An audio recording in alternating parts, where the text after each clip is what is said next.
Bismillahirrahmanirrahim. Wa dan id apabila akhadha telah mengambil, akhadhna kami telah mengambil. Mithaq, mithaq ini maksudnya janji. Dia ada beza, satu lagi ahad. Ahad pun janji juga, mithaq pun janji juga. Tapi mithaq ini lebih penekanan.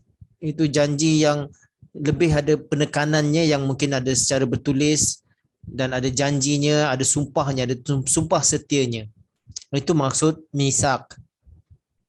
Bani, keluarga Israel, kepada keluarga Israel, orang-orang Israel, la tidaklah ta'buduna kamu menyembah, daripada abadah fil mudhari mukhatib, illa melainkan Allah, wa dan bi dengan walidain kedua orang tua.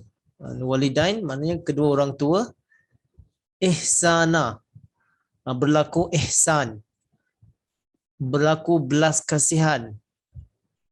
Ihsan maknanya belas kasihan, berlaku kebaikan kepada kedua ibu bapa kita. Kepada siapa juga ihsan ini? Wa dan kepada zil kurba. Zil kurba maknanya kepada kaum kerabat. Kita pun sebut kerabat, inilah kurba. Zil kurba pada kaum kerabat, saudara mara kita lah maksudnya. Wa dan yatama. Yatama ni anak-anak yatim. Ni jamak pada itu anak-anak orang-orang yang tidak mempunyai ibu bapa. Wa dan masakin, ni pun jamak bagi miskin. Masakin, orang-orang miskin. Wa dan qulu, katakanlah atau sebutkanlah atau sampaikanlah, linnasi kepada manusia, li bagi annas manusia, linnasi bagi manusia, husnan. Husnan sama juga perkataan yang baik-baik, perkataan yang elok, perkataan yang cantik. Tadi katakan waqulu linnasi husnan. Katakanlah kepada manusia husnan, benda yang elok, benda yang cantik, benda yang baik. Wah dan aqimu, dirikanlah as-solat, itu solat, kita dah belajar aqimus solat. Wa dan atu, berikanlah zakat. Zakat pun zakat. Wa atu zakat, dan berikanlah zakat. Thumma, kemudian, tawallai, kamu berpaling. Tawallaitum, kamu telah berpaling. Illa, melainkan qalila, sedikit atau sebahagian.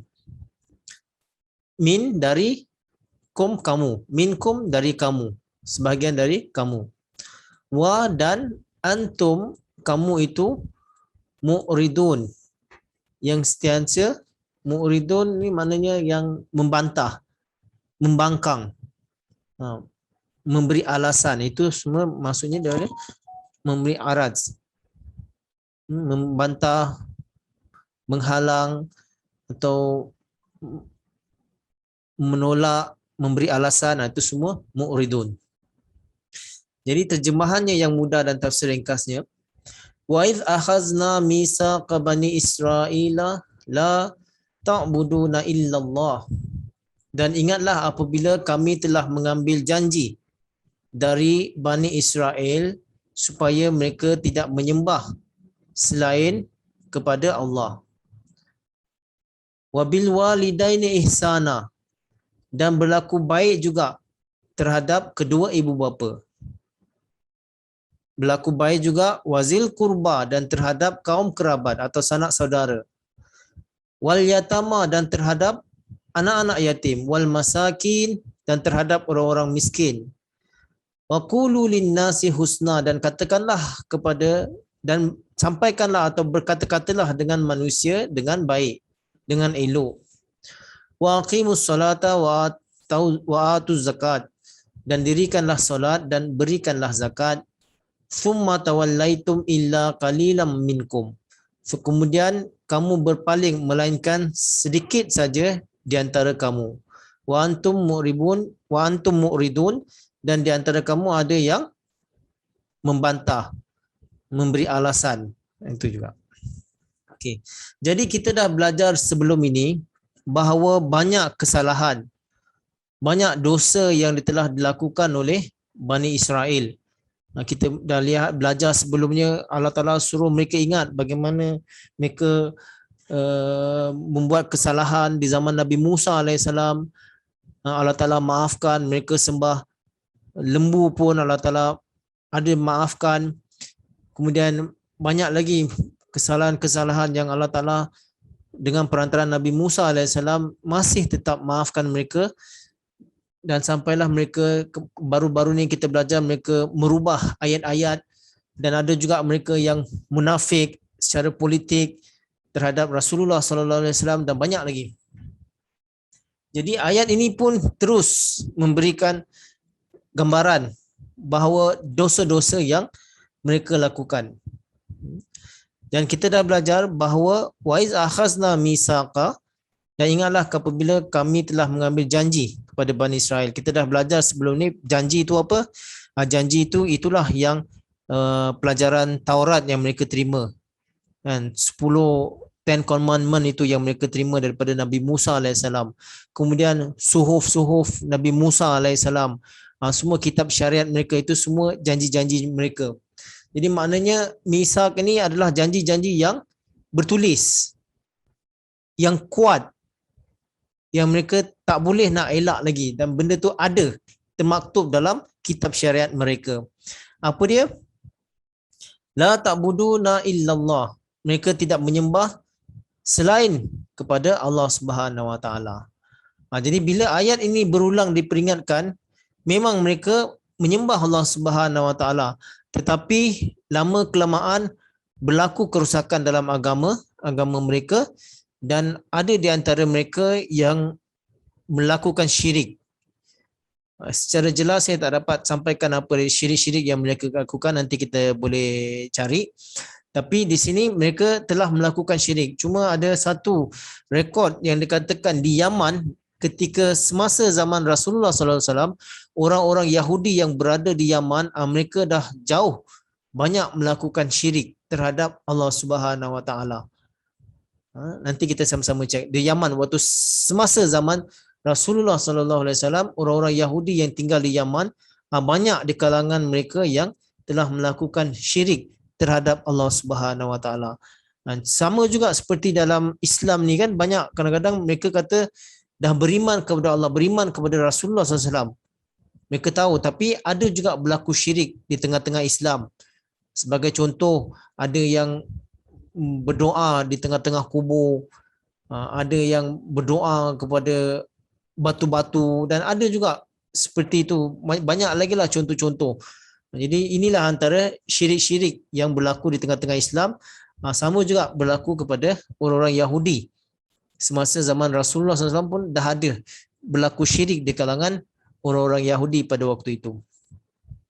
Kemudian selepas Allah, jangan menyembah selain daripada Allah, iaitu kita perlu sembah kepada Allah Subhanahu Taala, kerana Allah Taala yang telah menciptakan kita, menciptakan alam semesta ini, telah memberikan kita kehidupan yang kita dah belajar dalam surah Al-Fatihah, 4 sifat besar Allah Subhanahu Wa Taala. Itu kita perlu ingat. Kemudian wabil walidaini ihsana, dan terhadap ibu bapa haruslah berlaku ihsan kepada mereka. Kenapa dikatakan di sini urutannya kepada ibu bapa? Kerana ibu bapa adalah cermin sifat Allah Subhanahu Wa Taala. Kalau kita lihat ibu bapa, bila dia memberikan sesuatu, melayan anak-anak mereka sejak dalam kandungan, sejak dia dilahirkan sehinggalah dewasa, itu ibu bapa lakukan dengan penuh keikhlasan, dengan penuh rasa ihsan, iaitu belas kasih sayang. Dan mereka tidak mengharapkan balasan daripada anak-anak itu. Dia tak tahu nanti anak itu dewasa akan jadi apa, dia tak kisah. Tapi yang penting mereka berikan yang terbaik untuk anak-anak mereka. Berikan kasih sayang kepada mereka, berikan mereka makanan, pakaian. duit dan sebagainya. Kerana ihsan ibu bapa tadi terhadap anak-anaknya.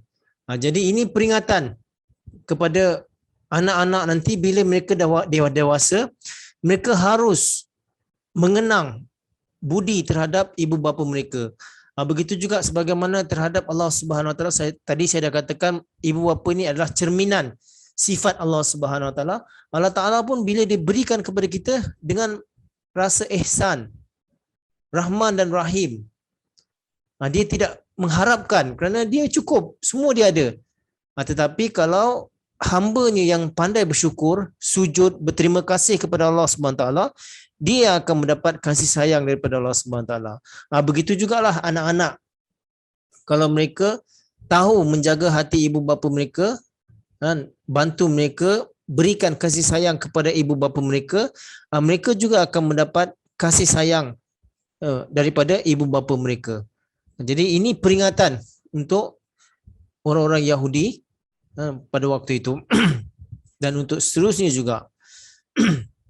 Kemudian wazil kurba, urutan selepas ibu bapa kepada sanak saudara. Ini pun perlu diperhatikan. Kita perlu berlaku ihsan, berlaku kasih sayang, memberikan bantuan, pertolongan kepada saudara-saudara yang kita yang terdekat. Nanti kita boleh kembangkan ini juga. Kemudian kepada anak-anak yatim. Anak-anak yatim kenapa pula? Kerana anak-anak yatim ini mereka tak punya saudara, tak punya mak bapa. Jadi mereka dikatakan sebatang kara. Jadi wajib bagi kita untuk membantu mereka. Walaupun mereka tak minta kepada kita, tapi kita ada kewajipan untuk membantu mereka. Dan urutan seterusnya iaitu kepada orang-orang miskin. Orang-orang miskin ni pun mereka wajib dibantu kerana kekurangan atau tidak ada kelebihan atau tidak kemampuan mereka. Jadi mereka tergolong daripada golongan miskin ini dan kita yang ada kesempatan, ada kelebihan, jadi kita wajib membantu mereka. Sebab itu dikatakan sebab tu inilah ada pembahagian sebenarnya, iaitu satu hak-hak Allah Subhanahu Taala, hakukullah dan hakukul ibad. Hakukul ibad sebenarnya luas yang ingin disampaikan di sini. Hakukullah pun luas, itu kita tahu, kita kewajipan kita untuk sujud menyembah kepada Allah Subhanahu Taala. Kemudian ini bahagian yang kedua iaitu hakukul ibad. Hakukul ibad antaranya terhadap ibu bapa kita, itu yang utama. Kemudian terhadap sanak saudara atau kaum kerabat kita. Kemudian terhadap anak-anak yatim. Kemudian terhadap orang-orang miskin. Seterusnya, waqulu linnasi husna, dan kemudian katakanlah, sampaikanlah perkara-perkara yang baik kepada setiap manusia, semua manusia. Jadi ini pun pelajaran yang saya dah sampaikan itu hari, bagaimana apa yang kita inginkan orang berlaku baik kepada kita, kita pun harus berlaku baik kepada orang. Kalau kita tidak suka dilayan secara buruk, kita pun jangan layan orang dengan buruk. Jadi inilah maksudnya waqulu linnasi husna, bahawa kita ingin kebaikan kepada semua orang. Bukan saja terhadap mak bapak kita, keluarga kita, orang-orang miskin, maksudnya kepada semua umat manusia. Tak kira siapa pun, kita harus berlaku baik terhadap mereka. Wa aqimus solat, dan dirikanlah solat, dan solat ini termasuklah solat wajib ataupun solat sunat ataupun solat nafal. Ini semua termasuk dalam situ, semua jenis solat. Wa atuz zakat, dan memberikan zakat, ini juga termasuklah infak fisabilillah, apa saja. Kita sedekah ke, kita bayar zakat ke, kita infak ke, semuanya termasuk di dalam sini menurut tafsir wa atuz zakat. Jadi ayat ini sebenarnya Allah Ta'ala memberi peringatan kepada orang-orang Yahudi bahawa perkara-perkara ini mereka fahami dan memang ada termaktub. Saya tak sempat nak sampaikan semuanya dalam Al-Quran tentang ibu bapa, tentang orang-orang miskin, orang tak yatim, tentang kaum kerabat. Ini memang dalam Taurat pun ada perintah daripada Allah SWT kepada orang-orang Yahudi atau kepada bangsa Israel, Bani Israel ini untuk mereka amalkannya. Tetapi hakikatnya kenapa? Sini Allah Subhanahu Wa Taala sebut summa tawallaitum. Kemudian kamu berpaling padanya. Illa qalila minkum. Tapi walaupun perintah-perintah ini, hukum-hukum ini ada pada mereka, pada pelajaran mereka, termasuk dalam pelajaran kitab mereka, tetapi mereka berpaling daripadanya. Mereka tidak mengamalkannya. Mereka melakukan keburukan terhadap ibu bapa, tidak menghormati ibu bapa, kemudian terhadap orang miskin, mereka tidak mengindahkan, membiarkan mereka miskin, menderita. Kemudian terhadap anak-anak yatim, mereka biarkan juga, tak memberikan perhatian, dan mereka eksploitasi pula anak-anak yatim ini, mereka gunakan untuk jadikan tentera upahan atau jadikan mereka pembunuh. Ini mereka eksploitasi, termasuk juga orang-orang miskin. Mereka tak bantu mereka, malah mereka mengajak mereka melakukan kejahatan, masukkan mereka dalam geng dan suruh mereka buat kerja-kerja jahat. Ini yang disebutkan summa tawallaitum. Kemudian kamu berpaling. Maknanya mereka tak memberikan perhatian pada semua pelajaran-pelajaran ini. Illa qalila. Memang lain kalau orang yang mengamalkannya, ada juga di antara mereka yang mengamalkannya. Tapi kebanyakan mereka melanggar perintah-perintah Allah Subhanahu Wa Taala ini.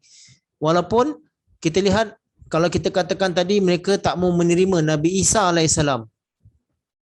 Kerana mereka kata mereka tak kenal, mereka tak cukup, tak sampai tanda-tanda kabar suka itu, tanda-tanda itu mereka tak faham. Okey, tak apa. Kemudian dengan kedatangan Nabi Muhammad sallallahu alaihi wasallam, mereka boleh beri alasan, mereka tak faham. Tanda-tanda tu tak jelas bagi mereka. Mereka tak faham. Okey, itu tak apa. Tapi bagaimana yang ini? Bagaimana dengan kamu harus menyembah Allah? Kamu harus berlaku ihsan kepada ibu bapa. Harus berlaku ihsan kepada kaum kerabat dan saudara mara. Kepada anak-anak yatim. Kepada orang-orang miskin. Dan perlu menyampaikan kebaikan kepada semua manusia. Dirikan solat dan membayar zakat. Tetapi semua ini mereka langgar. Dan semua ini sebenarnya mereka faham. Dan memang dah termaktub dalam pelajaran kitab syariat mereka. Tetapi semua ini mereka langgar. Jadi keadaan ini juga saya nak berikan contoh, sama juga dalam dunia Islam. Dan orang tahu mereka Islam. Mereka tahu dalam Islam ada pelajaran untuk solat, untuk puasa, bayar zakat, naik haji. Mereka faham bahawa benda itu penting untuk kehidupan rohani mereka. Tetapi mereka langgar.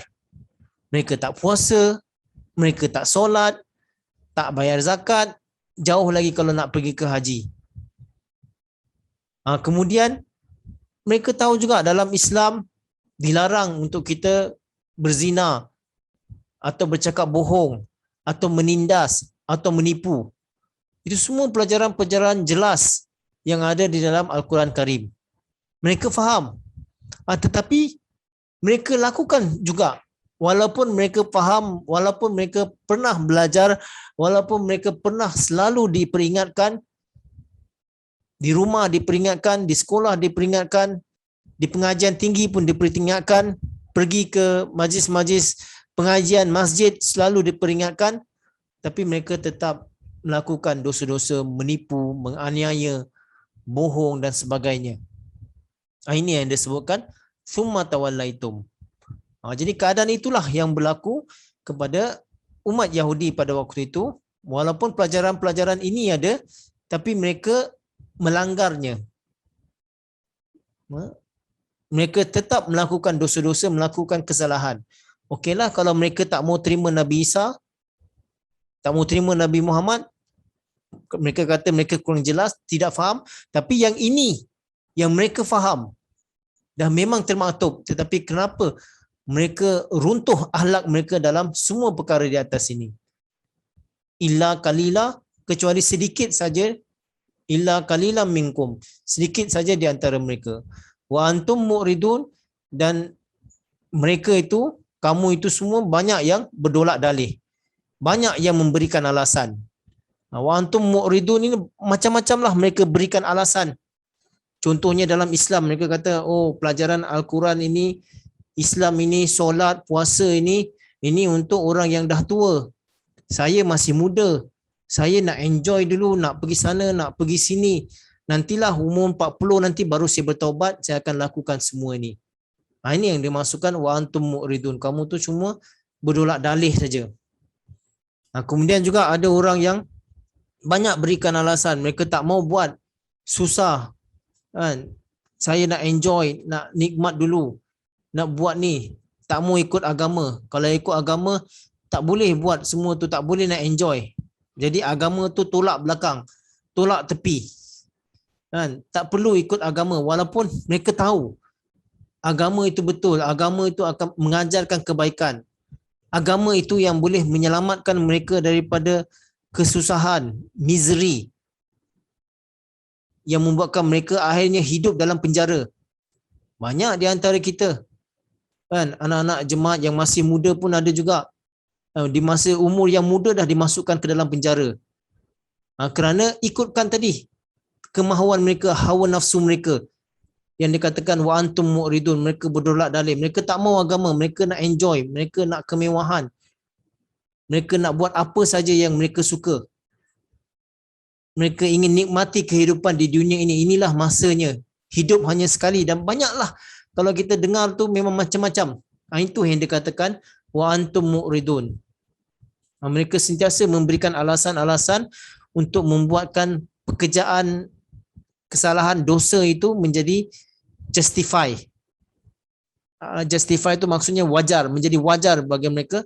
Nanti kata nantilah ada masa mereka akan bertaubat. Dan ada juga di kalangan orang-orang Islam yang kata mereka boleh melakukan dosa apa semua, nanti kalau setahun sekali atau bila dah sampai masa mereka tunaikan ibadah haji, bila dah sampai sempurna ibadah haji, mereka anggap segala dosa-dosa mereka itu akan dihapuskan. Selesai ibadah haji, mereka terjerumus balik ke dalam dosa-dosa. Kemudian tahun depan mereka pergi lagi haji. Buat haji sampai sempurna, kemudian balik daripada haji, mereka terjerumus lagi dalam dosa. Jadi itu tak boleh. Ini yang dilarang, bukan seperti itu. Ini mereka wa antum mu'ridun tadi tu, mereka berdolak dalih, mereka kemukakan pelbagai alasan, kemukakan pelbagai pendapat mereka. Kemudian ada juga pendapat, ada orang dia bertablik dengan teman wanitanya, dan sampailah teman wanitanya diajarkan tentang Islam, sampailah teman wanitanya masuk ke dalam Islam, kemudian berkahwin, kemudian selepas berkahwin diabaikan isterinya. Dia tak ajar lagi lah, dia kata bila saya dah masukkan kamu ke dalam Islam, saya dah dapat syurga. Jadi saya tak perlu buat apa-apa lagi. Ini semualah yang dikatakan wa antum mu'ridun, kamu memberikan alasan. Padahal ini semua mereka harus melakukan sepanjang kehidupan mereka. Kena beribadat kepada Allah SWT, kena berlaku ihsan kepada ibu bapa, kepada orang miskin, kepada anak-anak yatim, kepada kaum kerabat, kepada orang miskin, kepada anak yatim, dan kepada seluruh manusia. Dan mereka memberikan mendirikan solat dan membayar zakat. Tak boleh, walaupun kita dah masukkan seorang dalam Islam, walaupun setelah kita menunaikan ibadah haji, tetap kita kena solat, tetap kita membayar zakat. Bukan kita menjadi merudum. Sepatutnya ibadah-ibadah yang kita lakukan tadi membuatkan keimanan kita, ibadah kita makin meningkat. Bukan membuatkan kita lebih terjerumus lagi ke dalam dosa. Jadi ayat-ayat ini menerangkan kepada kaum Yahudi bahawa ini pelajaran ada dalam kitab-kitab mereka dan mereka faham, tapi mereka tawallaitum, mereka berpaling daripada pelajaran ini. Jadi tuan-tuan dan puan-puan, inilah sedikit satu ayat saja hari ini ingin saya sampaikan, dan nanti kita boleh kembangkan dalam sesi soal jawab. Kalau ada apa-apa yang tertinggal ke, yang kurang ke, yang perlu penjelasan, tanyakan nanti. Wabillahi taufiq wal hidayah.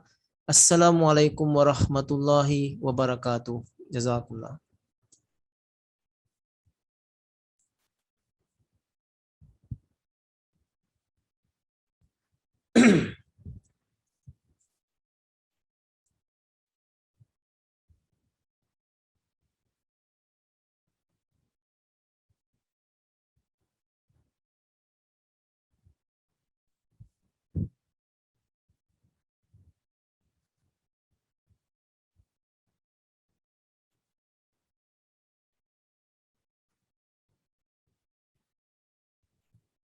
Jadi tadi dah diberitahukan bahawa kehadiran kita semakin berkurangan. Ini sangat menyedihkan. Untuk kelas akan datang nanti, tolong bantu saya, tolong sharekan link ni kepada semua. Tak kira lah dia dah izinkan kepada sesiapa pun, kita boleh sharekan link ni supaya mereka boleh ikut kelas kita.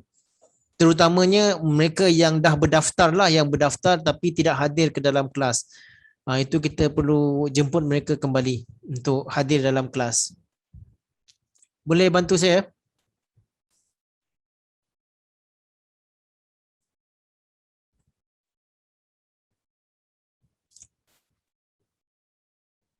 Tak dengar suara saya.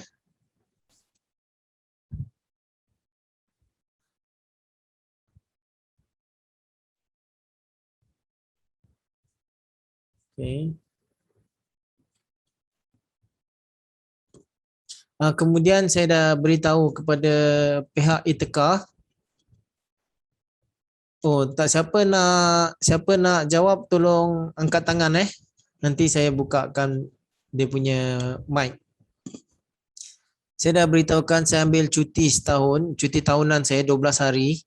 Dari 27 sampai 7 hari bulan. Jadi 2 minggu lah kita tak ada kelas. 27, 28 Oktober dengan 3, 4 November. Saya tiada.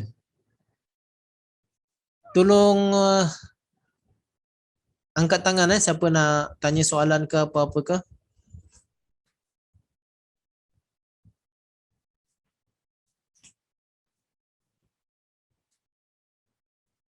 Okey.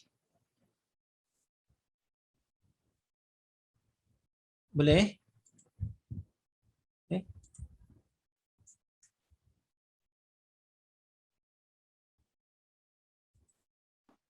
Assalamualaikum. Assalamualaikum. Tuan, tadi yang ayat-ayat tadi saya dengar suhuf tu apa Tuan? Boleh bagi Suhuf tu penjelasan? buku-buku Nabi Musa alaihissalam. Perkataan-perkataan yang mungkin daripada Musa, tak kira lah syariat ke ataupun dalam bentuk hadis ke atau bentuk riwayat ke, itu semua itu suhuf.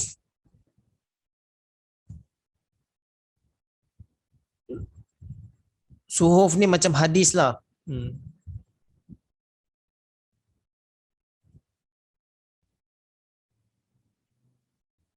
Lagi?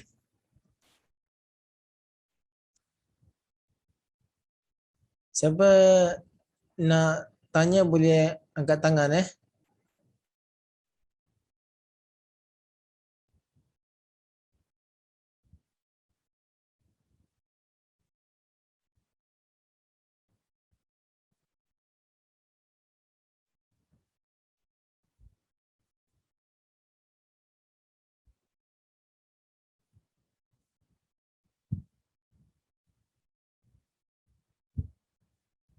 Dalam surah apa tu? Siapa boleh tolong cek? Ada dalam Al-Quran disebutkan Suhufi Ibrahim wa Musa. Suhuf tu maknanya lebaran, selebaran-selebaran.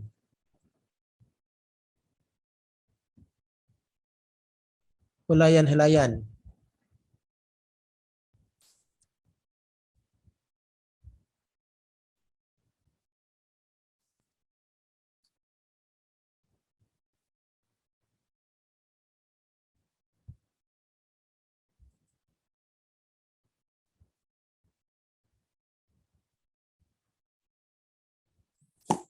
Assalamualaikum. Waalaikumsalam. Surah Al-A'la. Surah Ala. Sufi Ibrahim wa Musa. Ada di situ.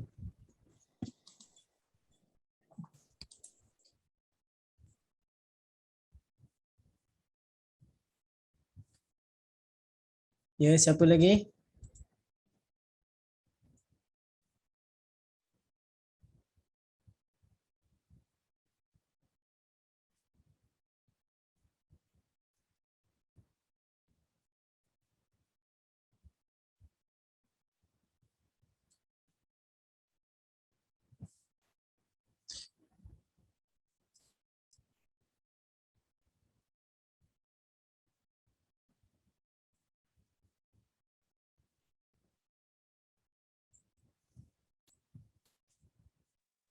Silakan. Assalamualaikum warahmatullahi wabarakatuh. Lagi sekali Tuan, mohon maaf mula-mula kalau soalan saya ni salah. Tadi misa iaitu janji-janji yang bertulis. Janji-janji yang seperti apa tu Tuan? Janji-janji yang termaktub dalam kitab syariat. Jazakumullah. Kitab syariat ataupun dalam hadisnya, dalam suhuf tadi pun termasuk juga.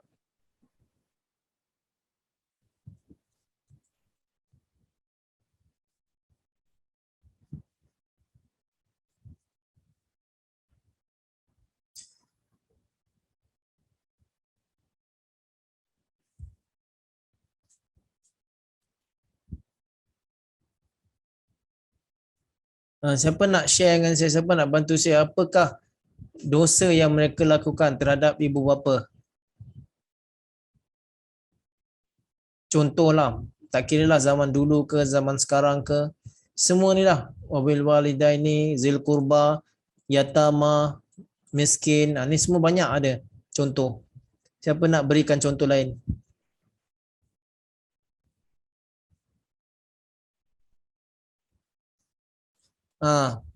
Jadi daripada Puan Rohani kata ada anak-anak yang selalu minta duit daripada ibu bapa dia.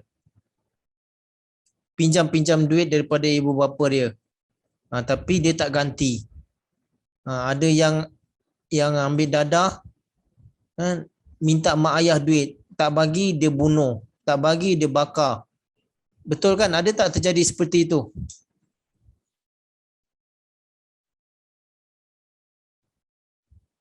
Paksa-paksa ibu bapanya untuk bagikan duit.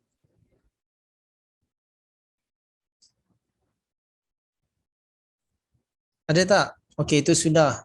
Zil kurba.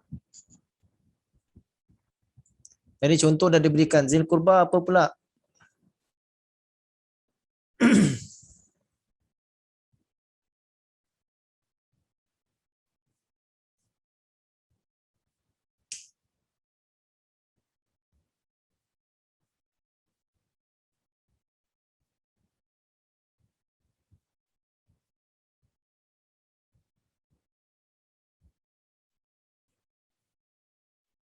Siapa nak cuba angkat tangan?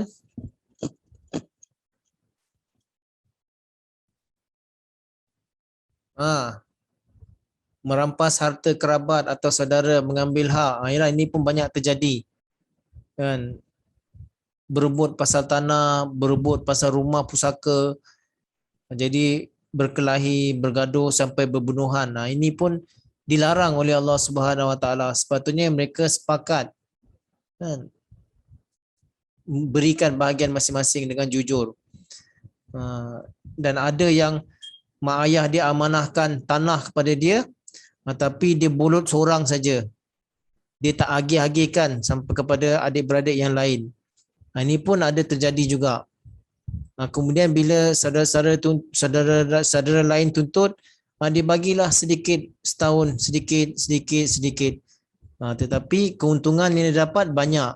Tapi yang dibagikan tu tidak. Jadi dia makan harta adik-beradik yang lain. Ini pun dilarang oleh Allah Subhanahu Wa Taala.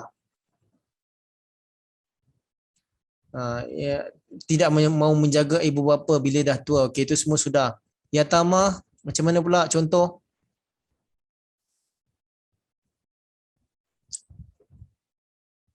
Cakaplah, cakap. Tak mau message.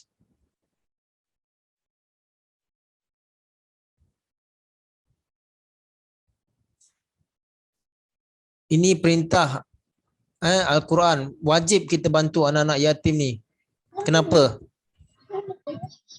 Ya, silakan. mengambil harta anak-anak yatim, Okey, lagi. menindas anak yatim. Menindas. Contoh, berikan contoh. Contoh, kita tahu orang tu anak yatim, lepas tu kita hina dia, kita tak berikan hak dia, tak menghormati, mengejek, macam-macam lah. Ya, itu pun ya. Ada berlaku ada mak ayah dia dah meninggal, anak tu masih kecil. Jadi sama ada jiran dia ke atau kawan ke kepada ayah dia yang diamanahkan, tetapi dia tak amanah. Kan, harta itu diguna ke atau dijual ke atau dia pakai ke, tapi untuk anak tu dia tak dapat. Dan anak tu tidak ada tempat untuk mengadu. Ini pun terjadi. Dan satu lagi yang penting, ini kebajikan untuk anak-anak yatim, kita perlu berikan perhatian. Kalau kita tak buat tempat perlindungan untuk mereka, untuk memelihara mereka, kalau mereka terbiar, ini pun boleh menjadi satu masalah dalam masyarakat. Jadi penjenayah-penjenayah, gangster-gangster, mereka akan ambil kesempatan. Anak-anak yang terbiar ini mereka akan eksploitasi. Macam saya katakan tadi, mereka cacatkan mereka, jadikan mereka peminta sedekah. Pun boleh juga. Ataupun mereka latih mereka buat kerja-kerja jahat, kerja-kerja jenayah besar. Ini pun kita perlu perhatian. Jadi kalau ada anak yatim, kita berkewajipan untuk memberikan mereka didikan, perlindungan, dan jangan sampai mereka dieksploitasi oleh pihak-pihak yang tidak bagus. Ya kan? Kemudian masakin pula berikan. Siapa lagi?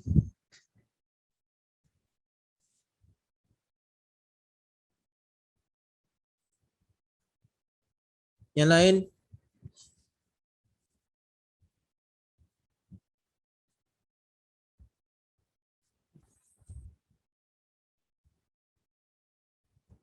Ini banyak anak-anak yatim ini Anak-anak yatim termasuklah budak-budak yang kena culik, hilang ibu bapa, yang kemudian mereka gunakan untuk buat jual organ dan macam-macam lah.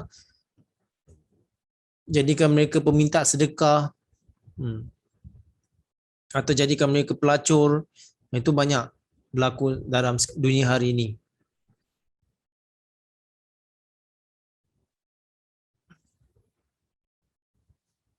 Kemudian masakin, orang-orang miskin.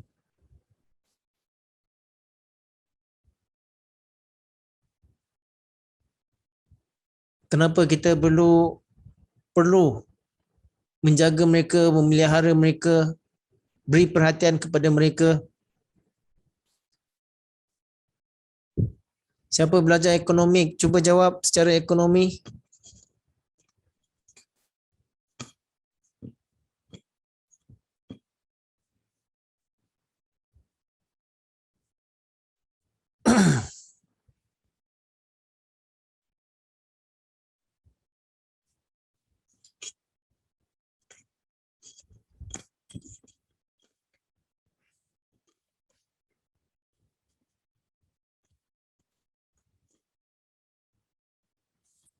Tolong.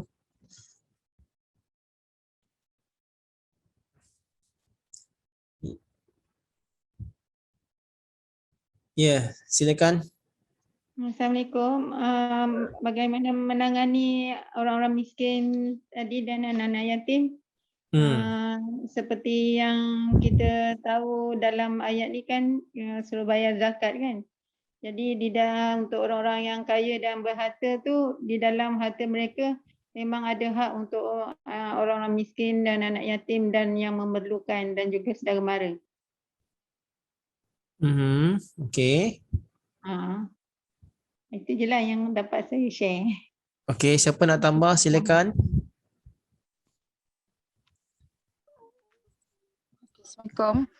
Dari Wassalam. segi ekonomi tadi, Ha ha. jika bantuan tidak diberikan kepada orang-orang miskin, jadi Mhm. kuasa membeli berkurang. Apabila kuasa membeli berkurang, barangan tu menjadi, harga dia jadi mahal lah.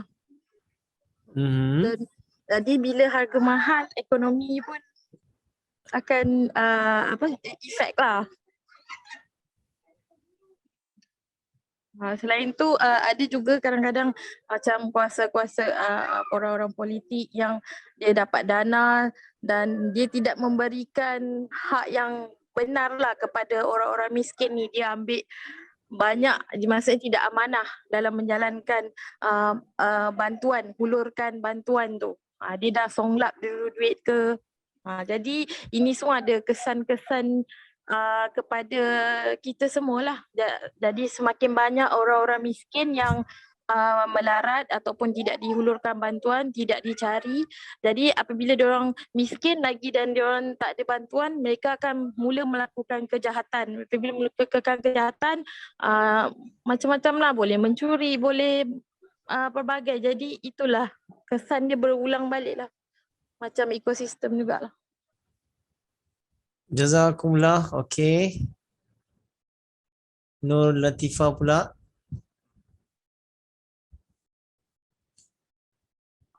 Assalamualaikum Tuan. Waalaikumsalam. Tadi Puan sudah disebutkan tentang hubungan mutualisme ya. Jadi saling menguntungkan. Kalau sebenarnya kalau kita membantu orang miskin itu sebenarnya membantu diri kita juga. Misalnya seperti ini. Kita ini membantu anak-anak miskin yang tidak bisa sekolah, kita sekolahkan misalnya sampai dia lulus. Nah, setelah itu dia bisa bekerja, bisa mandiri. Jadi mengurangi kemiskinan juga. Nah, kalau kemiskinan itu terkurangi, mereka itu bisa mandiri. Jadi menjauhkan dari kekufuran juga. Jadi kemiskinan itu kadang-kadang mendekatkan pada kekufuran. Jadi kita saling membantu. Nah, kalau dia tidak kufur, tidak melakukan kejahatan-kejahatan seperti itu, Tuan. Ya, jazakumullah. Okey, alhamdulillah kita semua faham bahawa pelajaran kita pada hari ini kan, selain daripada walaupun kita dah beribadat, mengaku beriman kepada Allah Subhanahu Wa Taala, itu belum mencukupi. Tetapi hak kita juga untuk memberikan kepada hamba-hamba Allah Subhanahu Wa Taala, iaitu kepada ibu bapa kita, saudara mara kita, kerabat kita, kepada anak yatim dan orang-orang miskin. Tadi Puan Syiraz tadi dikatakan orang miskin ni kita perlu bantu supaya dia orang boleh belanja. Jadi ada juga orang miskin yang beranggap mereka ni harus dibantu saja. Kan? Orang kaya harus beri pada mereka. Kan? Jadi mereka boleh belanja. Tapi mereka tidak ada usaha sendiri. Kan? Kemudian bila mereka selalu dapat saja, mereka nak berterima kasih pun tak ada. Tapi sebab dia kata memang kewajipan orang-orang kaya bantu orang miskin. Sepatutnya yang sebaiknya bukan sekadar itu saja, kita perlu bantu mereka dari segi membuka peluang pekerjaan, memberikan pendidikan teknik atau kemahiran kepada mereka supaya mereka boleh berdikari. Bukan dengan bantuan hanya menghulur saja, tapi kita perlukan bantuan, menghulurkan bantuan supaya mereka boleh berdikari, supaya sama-sama boleh membangunkan negara. Jadi kalau sama-sama bekerja, sama-sama boleh mampu untuk mendapatkan wang pekerjaan, mampu untuk berbelanja sendiri, itu boleh meningkatkan ekonomi. Ya kan? Okey. Seterusnya, waqulu linnasi husna. Siapa nak tambah?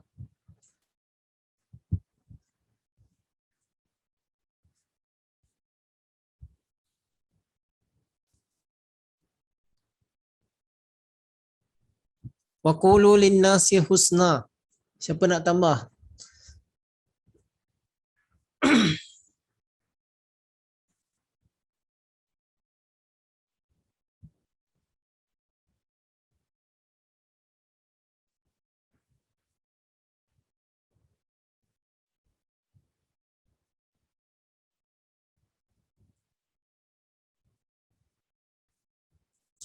Ini dari segi politik dunia lah ni. Kita boleh berikan contoh.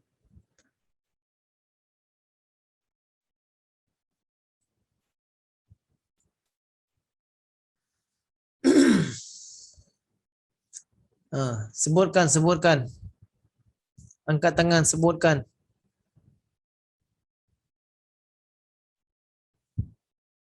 Berikan contoh.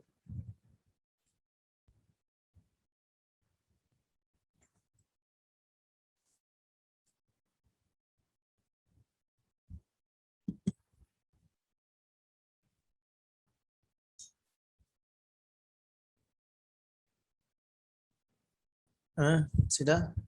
Saya sudah unmute. Oh. Okey, sudah. Assalamualaikum. Waalaikumsalam. Contoh macam MPA juga menyampaikan mesej keamanan.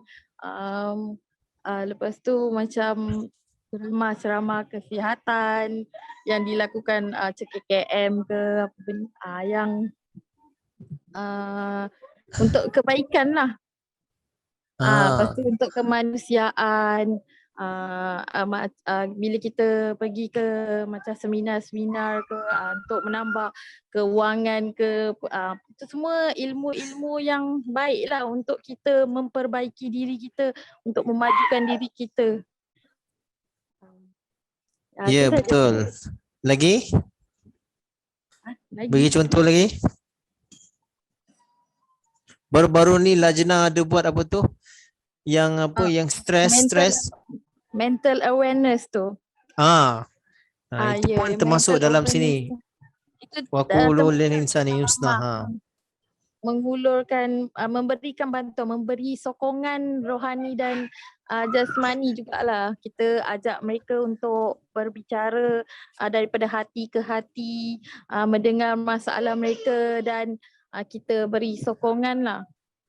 Okey, jazakumullah. Jadi semua perkara-perkara di atas ini bagaimana ianya boleh tercapai?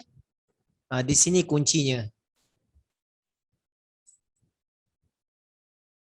Semua yang perkara-perkara kita sebutkan tadi boleh dicapai dengan kita berdoa, mengajak semua berdoa kepada Allah Subhanahu Wa Taala dan memberikan zakat. Maknanya semua perkara-perkara di atas perlukan kewangan, betul tak? Perlukan bajet. Semuanya perlu bayar, kita kena bayar internet, kita kena bayar Zoom. Jadi kena ada orang yang berkorban. Kita semua kena berkorban. Kalau nak bantu orang miskin, takkan nak cakap saja, kita kena ada kekuatan kewangan untuk bantu mereka. Termasuk juga untuk buat sekolah anak yatim, rumah anak yatim. Perlu ada kewangan juga, perlu ada bajet juga. Semua juga untuk sampaikan ni, huzur sampaikan ke mana-mana. Perlu kita belikan tiket untuk huzur, perjalanan huzur. Jadi semua tu boleh dicapai apabila kita semua mendirikan solat dan kita semua membayar canda, membayar zakat, membayar apa-apa fund lah untuk kemanusiaan, untuk membawa keamanan ke dunia ini. Ya kan? Jadi ada tak antara kita yang tak bayar canda? Jadi kita cerita berhabis-habis kat sini tapi dalam kelas kita ni ada yang tak bayar canda pun. Semua bayar canda? Canda wasiat ada yang dah join? Siapa yang masih belum join lagi canda wasiat?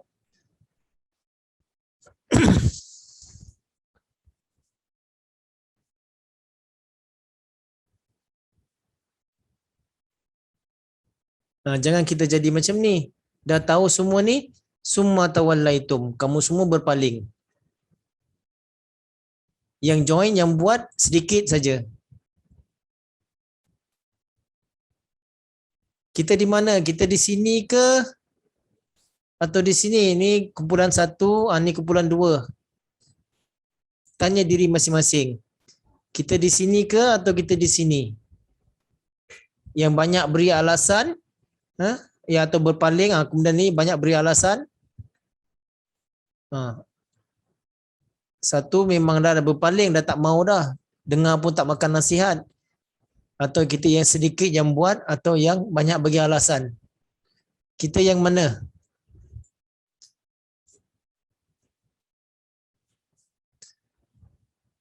Saya nak tanya ni Tuan balas Yus Duasa ada tak sini?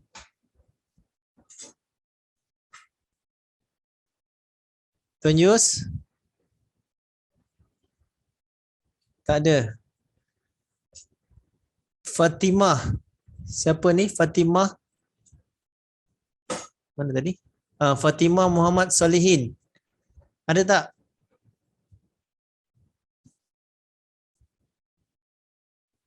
Tak ada juga.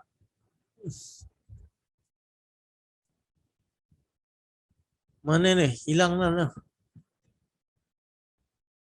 Ira Rahayu. Ada tak? Uswah Hasanah. Ada tak? Tak ada juga.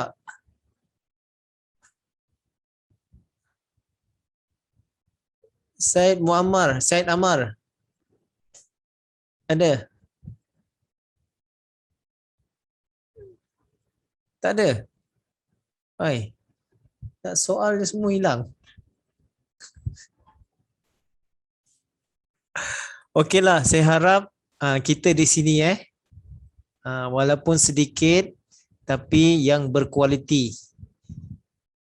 Jangan kita jadi yang ramai tapi yang membangkang, yang menolak, atau yang ramai tapi yang banyak beri alasan. Okey, Assalamualaikum warahmatullahi wabarakatuh.